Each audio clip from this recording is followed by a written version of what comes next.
మీ ఎలాంటి వ్యాపార ప్రకటనలకైనా వెంటనే మా ఛానల్ సంప్రదించండి. శ్రీ గురుభ్యో నమః. శ్రీ మహాగణపతి నమః. దీపావళి ఏదైతే జరగబోతుందో దీపావళి ఎప్పుడు చేసుకోవాలి, ఏంటి దాని పూజా విధానం ఏంటి అనేది చూద్దాం. దీపావళి అనేది మనం అనుకున్నట్టుగా ఒక రోజు పండుగనో 2 రోజుల పండుగనో కాదు, ఇది 5 రోజుల పండుగగా కూడా మనం చెప్పడం జరుగుతుంది. వాటిలో 5 రోజుల్లో మనం ముఖ్యంగా గమనించినట్లయితే మొదటిదిగా వచ్చేటప్పటికి మనకు త్రయోదశి అంటే ధనత్రయోదశి నుంచి మనకి యొక్క పండుగ అనేది స్టార్ట్ అవుతుంది. దాని ముందు మనకు రాత్రి అంటే ద్వాదశి రోజు నుంచి కూడా అంటే గోవుని పూజించే రోజు మనకు 12 రోజు అంటే కామధేనువు ఈ భూమండలం మీదకి అంటే ఎప్పుడైతే ఈ యొక్క క్షీరసాగరం మదనం మొదలైందో అది ఆశ్వీజ మాసంలో మొదలైంది. ఆశ్వీజ మాసంలో మొదటిగా భూమండలం మీదకి వచ్చింది కామధేనువు రావడం జరిగింది. అది ద్వాదశి రోజున రావడం జరిగింది అన్నమాట. అంటే ద్వాదశి నుంచి పండగ స్టార్ట్ అయినట్టు. దాని తర్వాత దినం మనకు త్రయోదశి వచ్చింది. త్రయోదశి రోజు అమ్మవారు లక్ష్మీ స్వరూపంగా మనకు ధనత్రయోదశి జరగటం జరుగుతుంది. అదేవిధంగా కుబేరుడు కూడా భూమండలం మీదకి రావటం, వాటితో పాటు మనకు గమనించినట్లయితే ఈ యొక్క పర్వదినం రోజే మనకు ఆరోగ్యాన్ని ఆయుర్వేదానికి మూలమైనటువంటి గ్రంథాలు భూమండలం మీదకి రావటం, లక్ష్మీ స్వరూపమైనటువంటి లక్ష్మీనారాయణ స్వరూపమైనటువంటి నారాయణుడు మనకు భూమండలం మీదకి వచ్చాడన్నమాట. ధన్వంతరి రూపంలో భూమండలం మీదకి రావడం జరిగింది. అంటే త్రయోదశి దాని తర్వాత మనకు అదేవిధంగా త్రయోదశి రోజు యమదీపం పెట్టుకోవటం అంటే ఇది మూడోది ఏమిందన్నమాట. అండ్ మూడోది మనకు ఏదైతే జరుగుతున్నదో అది వచ్చేటప్పటికి మనకు యమదీపం పెట్టుకోవటం, బలిదీపం పెట్టుకునేటువంటి ఒక పర్వదినం. అపమృత్యు దోషాలు ఉన్నటువంటి వారికి ఈ బలిదీపం అనేది పనికొస్తుంది. ధనం సంబంధితమైనటువంటి అమ్మవారిని పూజించి ధన సంబంధితమైన వ్యవహారాలు చేసేటువంటి వారు త్రయోదశి దినం రోజు అమ్మవారి యొక్క ఏదైతే మందిరం ఉందో ఆ యొక్క మందిరాన్ని ముందు ఇంటిని శుభ్రంగా చేసుకోవాలి, దాని తర్వాత ఒంటిని శుభ్రం చేసుకోవాలి, మనస్సును శుభ్రం చేసుకోవాలి. మనస్సులో ఉండేటువంటి ఏదైతే మలినం ఉందో ఆ యొక్క మలినాన్ని ముందుగా చక్కటి నీళ్ళతో కడగాలి, అంటే మనస్సుని శుభ్రం చేసుకోవాలి.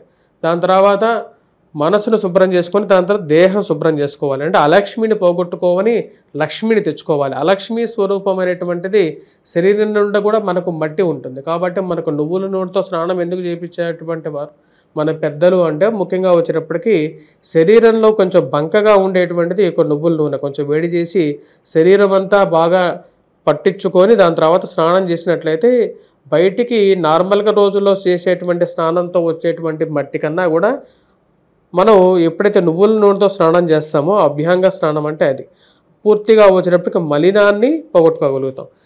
శరీరానికి అంటినటువంటి మలినాన్ని అయితే ఈ విధంగా పోగొట్టుకోవచ్చు. మనసు కంటినటువంటి మలినాన్ని ఏ విధంగా పోగొట్టుకోగలుగుతాం?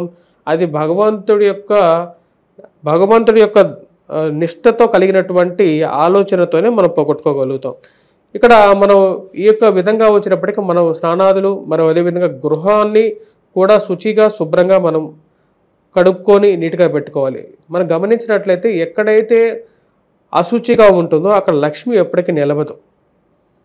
మనం చేసేటువంటి పనిచేసేటువంటి ప్రదేశాలు కానీ మనం ఇంటిని కానీ ఎంత శుభ్రంగా పెట్టుకుంటామో ఆ యొక్క ప్రదేశాల్లోనే లక్ష్మీ తాండవం జరుగుతుంటుందని చెప్పి శాస్త్రం చెప్తుంది అన్నమాట. సో త్రయోదశి దినం రోజు ఆశ్వీజ మాసం ఉంటేనే మొత్తం గృహాన్ని పూర్తిగా నీట్గా పెట్టుకోవాలి. మరి దాని తర్వాత దినమైనటువంటి త్రయోదశి బలి దీపం చేసే సమయంలో ఎవరికైతే అపమృత్యు దోషాలు ఉంటాయో అంటే ఎవరైతే జాతకంలో అయితే ఆరోగ్యపరంగాను యాక్సిడెంట్స్ పరంగాను కేతు సరిగా లేనప్పుడు కానీ కొన్నిసార్లు అపమృత్యు దోషాలు జరుగుతూ ఉంటాయి. రాహు సరిగా లేకపోయినప్పుడు, శని లేకపోయినప్పటికీ కూడా ఆయుష్ కారకుడైనటువంటి గ్రహాలు సరిగా లేకపోయినప్పటికీ కూడా ఆరోగ్యం సరిగా ఉండకపోవడం అపమృత్యు దోషం జరుగుతూ ఉంటుంది.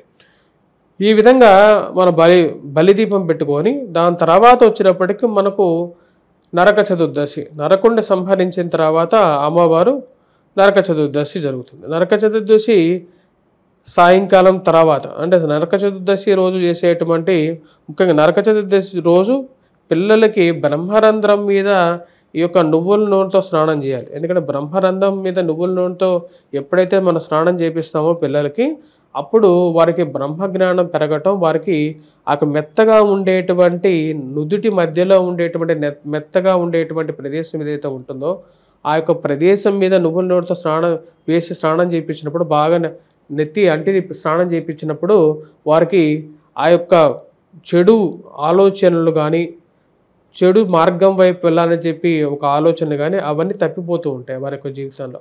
తర్వాత రోజు దీపావళి. దీపావళిలో ముఖ్యంగా వచ్చేటప్పటికి మనకు ఉదయం పూట అంటే సాయంకాలం ప్రదోష సమయం వరకు కూడా మనం ఉపవాస దీక్ష అనేది చేయాలి. ఉపవాస దీక్ష చేసిన తర్వాత మనం ఆ యొక్క గృహంలో ముఖ్యంగా ఈ అమ్మవారిని ప్రతిష్ఠించుకొని, అమ్మవారిని ప్రతిష్ఠించుకున్న తర్వాత కలశారాధన చేసుకోవాలి. ముఖ్యంగా కలశారాధన అనేది చాలా ముఖ్యం. కలశస్య ముఖే కంటే సమాశ్రిత అని చెప్పి చెప్తారన్నమాట. మరియు అదేవిధంగా వచ్చినప్పుడు గంగేచ యమునేచ గోదావరి అంటే ఈ యొక్క దినం రోజు ముఖ్యంగా వచ్చేటప్పటికీ గంగ ప్రతి నీటి బిందువులోనూ ఉంటుందన్నమాట. అంటే ఈ యొక్క పర్వదినాల్లో ముఖ్యంగా మనం చేసేటువంటి అభ్యంగ స్నానం అంటే ఉదయం పూట 6-7 లోపల మనం చేసేటువంటి అంటే సూర్యుడు రాకముందు అంటే 6 గంటల లోపే మనం స్నానం చేసినట్లయితే ప్రతి నీటి బిందువుల్లోనూ అమ్మవారు గంగా స్వరూపంగా ఉంటూ ఉంటారు. ఆ రోజు తలస్నానం చేసి దాని తర్వాత మనం ఆ రోజు మొత్తం ఉపవాసం ఉన్న తర్వాత ఇల్లంతా కూడా ముందుగానే నీట్గా క్లీన్ చేసుకొని అమ్మవారి విగ్రహాన్ని ప్రతిష్ఠించుకొని దాని తర్వాత కలశ స్థాపన చేసుకున్న తర్వాత మన పూజాది కార్యక్రమాలు ఆరంభించాలి. ఇల్లంతా కూడా దీపాలని పెట్టుకోవాలి. చతుర్దశి రోజు కూడా వచ్చేటప్పటికి మన పూర్వీకులు ఎవరైతే ఉంటారో మన పూర్వీకులని తలుచుకుంటూ మన దీపాలు ఇంట్లో పెట్టుకోవాలి. ముఖ్యంగా వచ్చేటప్పటికి మన పూర్వీకులు మనకు ఎంతో సహాయాలు చేస్తూ ఉంటారు.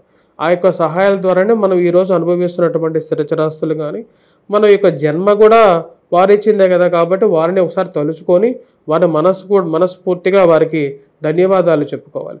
చతుర్దశి రోజు అమావాస్య రోజు ముఖ్యంగా మన పూర్వీకులకి మధ్యాహ్నం పూట కావాలంటే మన తర్పణాలు కూడా వదలవచ్చు. తర్పణాలు అదేవిధంగా దైవ తర్పణాలు కూడా వదలవచ్చు అన్నమాట. దైవ తర్పణాల్లో అపసవ్య దిశగా కాకుండా సవ్య దిశలో వేసుకొని ఈ 4 వేళ్ళు చివరి నుంచి మనం సవ్య దిశలో నుంచి దైవ తర్పణం అంటే దైవ రుణం వదలాలి కదా మనం. దైవ రుణం, ఋషి రుణం, అదేవిధంగా వచ్చేటప్పటికి గురు రుణం మరియు అదేవిధంగా పితృ రుణాలు. ఈ పితృ రుణాలు ఇవన్నీ కూడా వచ్చేటప్పటికి మనం తీర్చుకోవడానికి ఈ తర్పణాలు వదలటం అనేది మనకు వారిని తలుచుకుంటూ వారికి మనం ఈ దీపాలు పెట్టడం అనేది చతుర్దశి రోజు చేస్తాం. అదేవిధంగా వచ్చేటప్పటికి మనం అమావాస్య రోజు మన ఎవరైతే దేవీ దేవతలు ఎవరైతే మనల్ని భూమి మీదకి తీసుకొచ్చారో వారి యొక్క రుణం తీర్చుకోవడం కోసం వారికి తర్పణాలు వదలాలి మధ్యాహ్నం పూట. దాని తర్వాత సాయంకాలం పూట ముఖ్యంగా వచ్చేటప్పటికి ప్రదోష సమయంలో 7:25 నుంచి మనకు వృషభ లగ్నం ఉంది. 7:25 నుండి వృషభ లగ్నంలో మన అమ్మవారికి పూజ చేయాలి. 2:20 వరకు ఉంటుంది. ఈ పూజా సమయంలో ముఖ్యంగా వచ్చేటప్పటికి మనం అమ్మవారికి ఎంతో ప్రీతికరమైనటువంటి సుగంధ ద్రవ్యాలతోనూ గంధనాది లేపాలతోనూ అదేవిధంగా అమ్మవారికి ముఖ్యంగా పాలతో చేసినటువంటి పెరుగుతో చేసినటువంటి పదార్థాలు, తెల్లటి తామరాకులు, అదేవిధంగా ఏవైతే బిల్వపత్రాలు, తమలపాకులు, అరటిపళ్ళకి ఉన్నటువంటి ఒక మంచి గుణం ఏంటంటే దానికి ఉన్నటువంటి గొప్ప గుణం దేనికి ఉండదు అన్నమాట. ఎందుకంటే అన్ని ఫలాలు కిందకి పండుతుంటే ఈ యొక్క పండే పట్టుకు పైకి పండుతుంటుంది అన్నమాట. దానికి ఉండేటువంటి ఒక గొప్ప ఇది. మరి అదేవిధంగా ఈ యొక్క అరటి పండుగ వచ్చేటప్పటికి విత్తనాల ద్వారా ఇప్పుడు మొలవుతాం. ఒక అరటి పండు చెట్టు నుంచి ఇంకో చెట్టు వేయాలంటే మళ్ళీ పిలక తీసి ఇంకో పిలక పెట్టాలే కానీ దానికి ఉన్నటువంటి గొప్ప గుణం లేదు. ఎందుకంటే ఇది ఇటువంటి స్పృశ లేనటువంటిది, దానికి ఎటువంటి దోషం లేదన్నమాట. అందుకనే దైవఫలం ప్రతిదానికి వచ్చేటప్పటికి అరటి పండునే నైవేద్యంగా ఎందుకు పెడుతున్నారంటే దీనివల్లే దీని అరటి పండుని ముఖ్యంగా మనం ఆ రోజు ప్రతిరోజు ఏ పండుగైనా సరే అరటి పండుగ నివేదనగా అందుకని పెడతారు. అదేవిధంగా వచ్చేటప్పటికి అమ్మవారికి పూలతోనూ ఫలాలతోనూ అన్నిగా ఆ యొక్క మండపాన్ని చాలా అందంగా రమ్యంగా మన వల్ల అయినంత విధంగా దాన్ని ఏర్పాటు చేసి దాని తర్వాత అమ్మవారికి ప్రీతికరమైనటువంటి మంచి ప్రసాదాలను తయారు చేసి ఆ రోజు పాయసాలతోనూ అమ్మవారిని పూజించాలి. అమ్మవారికి నైవేద్యాన్ని పెట్టేసేసి నివేదన తర్వాత అమ్మవారికి ముఖ్యంగా వచ్చేటప్పటికి శ్రీ సూక్తంతోనూ అదేవిధంగా వాటితో పాటు లలితా సహస్రనామ పారాయణం ఇలాంటివన్నీ చేసుకుంటూ అమ్మవారిని స్మరిస్తూ ఆ యొక్క సమయాన్ని గడపాలి. దాని తర్వాత మనం వచ్చేటప్పటికి ఈ యొక్క టపాకాయలు కాల్చడం కానీ ఇవన్నీ మొదలు పెట్టాలి. ఈ పూజాది కార్యక్రమం అనేది చేయటం వల్లే మనం గమనించినట్లయితే మార్వాడీలు వీరందరూ కూడా వ్యాపారస్తులు ముఖ్యంగా ఈ యొక్క దీపావళి పండుగని చాలా భక్తి శ్రద్ధలతో జరుపుకోవాలి. ఎందుకంటే అష్టైశ్వర్యాల్లో ముఖ్యంగా వచ్చేటప్పటికి ధనలక్ష్మి, ధాన్యలక్ష్మి, ధైర్యలక్ష్మి అన్ని లక్ష్ములు ఉన్నారు. ధైర్యాన్నిటికన్నా ముందే ముఖ్యమైనటువంటిది ధైర్యలక్ష్మి. అమ్మవారిని ధైర్యం ఇవ్వగలిగితే ఎటువంటి కష్టాన్నైనా సరే మనం ముందుగా చాలా సులువుగా ముందుకు దాటుకొని వెళ్ళగలుగుతాం. స్వస్తి.